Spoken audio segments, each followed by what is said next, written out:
کے لیے بھی یہ سب بہت ضروری ہے۔ میں تمہیں سرتاپا اپنی ذات اپنی زندگی میں شامل کرنا چاہتا ہوں تاکہ تمہاری واپسی کے سارے راستے بند ہو جائیں۔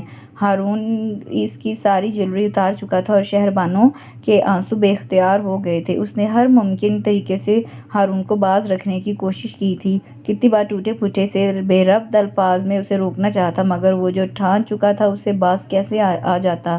شہربانو کی سسکیاں اس کے مضبوط کشادہ سینے میں دب کے رہ گئی تھیں اور وہ کچھ بھی نہ کر سکی تھی اس کی مضبوط گرفت کے سامنے۔ وہ تو اپنی من مانی کر چکا تھا لیکن صبح پوری حویلی میں جیسے صف ماتم بچھی ہوئی تھی۔ بڑی اماں کا بی پی ہائی ہو چکا تھا، زمان گردیزی غصے کی حالت میں تھے جبکہ اماں سائیں زینی آپا، رابی پھوپھر، تائیمہ چپ چپ اور خفا خفا سی دکھائی دے رہی تھیں۔ کیا آج ناشتہ نہیں ملے گا؟ اس نے زینی آپا کو دیکھ کر کہا۔ شاید وہ ہارون سے کچھ کہتی لیکن ابا سائیں کے اشارے پہ خاموشی سے ہارون کے لیے ناشتہ لینے چلی گئیں۔ کیسی طبیعت ہے صاحبزادے؟ رحمان گردیزی نے اخبار پھیلاتے ہوئے سنجیدگی سے سوال کیا تھا۔ آپ کی دعائیں ہیں چچا سائیں، وہ کرسی گھسیٹ کر ان کے مقابل بیٹھ گیا تھا۔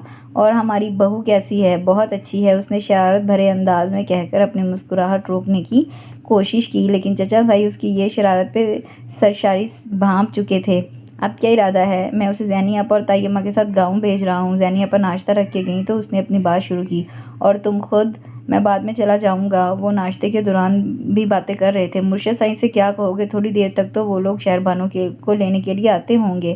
بس آپ میرے حق میں دعا کریں، میں سب سنبھال لوں گا۔ وہ دونوں چچا بھتیجا ہی بہت ریلیکس تھے جب انہیں کسی کی بھی پرواہ نہیں تھی۔ ٹھیک ہے، پھر تم ان لوگوں کو بھیجنے کی تیاری کرو، ہم تب تک اماں سائیں کی خیریت معلوم کرتے ہیں۔